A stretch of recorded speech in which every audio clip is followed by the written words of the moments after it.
ఆంధ్ర తెలంగాణలో తక్కువ ఫీజులతో high quality results ఇస్తున్న ఏకైక సంస్థ తిరుమల్ ఐఏఎస్ ఇన్స్టిట్యూట్. కేంద్ర కేబినెట్ నిర్ణయంతో జమిలీ ఎన్నికలపై రాజకీయ వేడి మొదలైంది. ఈ విధానంపై పాజిటివ్, నెగిటివ్ వాదనలు ఎన్ని ఉన్నా జమిలీ ఎన్నికల సాధ్యంపై పలు సవాళ్లు, అనుమానాలున్నాయి. దేశవ్యాప్తంగా ఒకేసారి పార్లమెంటుతో పాటు అసెంబ్లీలకు ఎన్నికలు నిర్వహించాలంటే ఏ రాజ్యాంగ సవరణలు చేయాల్సి ఉంటుంది? జమిలీ ఆమోదానికి చట్టసభల్లో అవసరమైన బలం ఎంత? ప్రస్తుతం లోక్సభ, రాజ్యసభల్లో ఎన్డీఏ ప్రభుత్వానికి ఉన్న సొంత బలం సరిపోతుందా? దానికి ఎన్ని రాష్ట్రాల ఆమోద ముద్ర అవసరం? ఏ రాష్ట్రాలు జమిలీకి సై అంటున్నాయి? ఏ రాష్ట్రాలు నై అంటున్నాయి? అసలు మన దేశంలో జమిలీ ఎన్నికలు సాధ్యమేనా? ఒకవేళ ఈ ఎన్నికలు నిర్వహించాలంటే ఏ ప్రొసీడింగ్స్ ను అనుసరించాల్సి ఉంటుంది?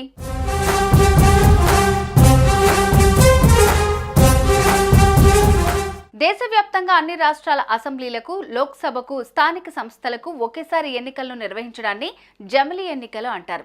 వాస్తవానికి మన దేశంలో జమిలీ ఎన్నికల నిర్వహణ కొత్తేమీ కాదు. 1952లో తొలి సాధారణ ఎన్నికలు మొదలుకొని 1967 వరకు లోక్సభకు, రాష్ట్రాల అసెంబ్లీలకు చాలా వరకు ఒకేసారి ఎన్నికలు జరిగాయి. అయితే అనంతర కాలంలో సుస్థిర ప్రభుత్వాలు ఏర్పడకపోవటం, గడువుకు ముందే పలు రాష్ట్రాల శాసనసభలను బర్తరఫ్ చేయటం తదితర కారణాలతో జమిలీ ఎన్నికలు పట్టాలు తప్పాయి. దీంతో లోక్సభ, అసెంబ్లీలకు వేర్వేరుగా ఎన్నికలు జరపడం మొదలైంది.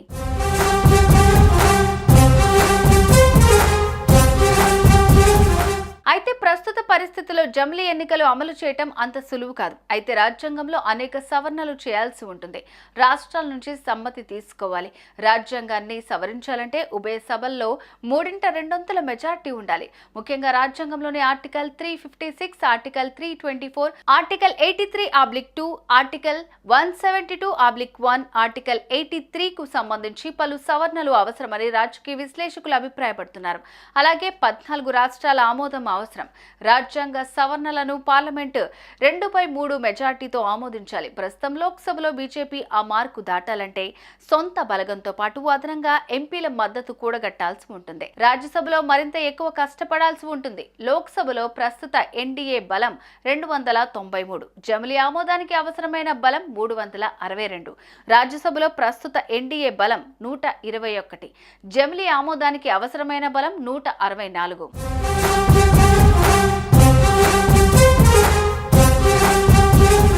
అయితే ప్రస్తుత పరిస్థితుల్లో అదేం పెద్ద కష్టం కాదనే వాదన బీజేపీ నుంచి వినిపిస్తోంది. బీజేపీ దాని మిత్రపక్షాలకు 12 రాష్ట్రాల్లో ప్రభుత్వాలున్నాయి.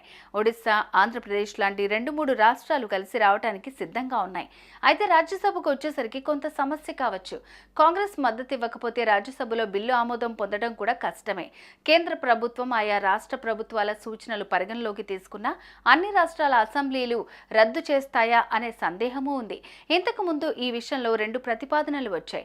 2 దశల్లో ఎన్నికలు జరపడం మొదటిది. దీనిలో భాగంగా లోక్సభ ఎన్నికలకు కొన్ని నెలల ముందు, తరువాత అసెంబ్లీ ఎన్నికలు నిర్వహించడం. రెండోది బీజేపీ, దాని మిత్రపక్షాల రాష్ట్ర ప్రభుత్వాలు అసెంబ్లీలను వాటంతట అవే రద్దు చేయటం. అనంతరం మిగిలిన రాష్ట్రాల ప్రభుత్వాలను కేంద్రం రద్దు చేయటం.